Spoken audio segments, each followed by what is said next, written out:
Well, what I tried to lay out is the presidential election in a couple of ways. How we've got some dynamics that are making this one of the most interesting we've ever seen. You know, there's ideology where the two parties are getting, Democrats are getting more liberal, Republicans are getting more conservative, and that's sort of destabilizing things. We're seeing economic anxiety with a lot of people thinking, you know, feeling that they are working harder and harder, they're not getting ahead. That's creating a lot of turmoil politically. A rise of sort of populism on both the left with the Occupy Wall Street and right with the Tea Party movement, again, adding to it. And then just an anger at Washington, anger at career politicians. So all of that is creating this sort of bubbling cauldron that is shaping this election. On the Democratic side, obviously Vice President Biden announcing that he's not running was a big move. I think Hillary is now on the uptick, Hillary Clinton, and that I think as long as this stays, it is a political problem for her, this email server business. It has hurt her with independents, it hurt her with moderates, but it's not hurt her that much with Democrats and with liberals. And that this is very, very survivable. However, if you start hearing you know, outside of the conservative press, if you start hearing about grand juries or U.S. attorneys or this thing sort of going more in the legal direction, then, and I think there's only about a 1 in 4, 1 in 5 chance of that happening, suddenly that changes things a lot. But even if things went to a bad place for Hillary, I absolutely do not think that Bernie Sanders would be the nominee. And, you know, if things got bad, you know, early enough, I think in case of fire, break the glass option would still probably be the party going back towards Biden, because I think that Bernie Sanders' support is just not very elastic. He has virtually no minority support, and once you move out of Iowa, New Hampshire, very, very, very white states, I don't think Bernie's going to sell terribly well. On the Republican side, you can see, you know, I think a couple of things have happened in the Republican Party.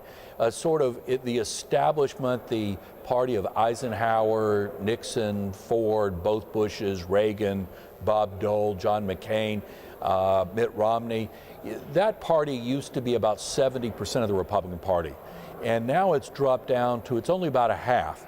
And the other half is an outsider, it's angry, it's really an amalgam of Tea Party, evangelical and faith-based conservatives, libertarians, and then just people that are really, really, really angry. So I look at it like NCAA basketball brackets, where there's a competition on one side that's among Bush, Rubio, Kasich, Christie, Scott Walker was in this group, all for one slot in the championship game for the Republican nomination. And then on the other side, Trump, Carson, Cruz, Fiorina, you know, Jindal, Huckabee, Santorum over there.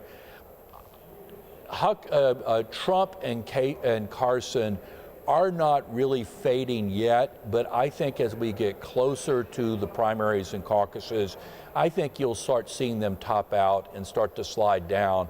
Fiorina could really catch on, but I think more likely we're looking at Ted Cruz. He is a sort of less flawed vehicle for that anger and anti-politician, anti-Washington sentiment that's out there. And that the Trump support, he has consolidated a lot of the blue-collar Republican vote, which is about half of the Republican Party, and he has about half of that. While Carson's support, it's more, it's a little bit more white-collar, it's more evangelical, faith-based, and personality-based. His supporters see him as a good man, a kind man, a role model, something somewhat different from Donald Trump. But again, neither of these guys know a whole lot about issues, and I think as debates go forward and this thing, people go from sort of the dating to the mating phase, I think you're going to start seeing them kind of slide down and I would watch for Cruz. So I think this is, Jeb Bush has about 2, 3, 4 weeks to turn this thing around, or he's going to have a lot of his donors bailing out on him. And a lot of the really big donors and bundlers in the party, they're on the sidelines. I think a lot of them had assumed that they would end up with Jeb Bush, but wanted to watch him, and they're not impressed with what they've seen, and they're going to go someplace.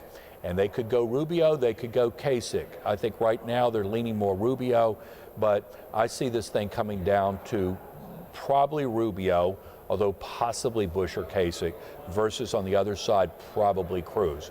And we'll see what happens after that.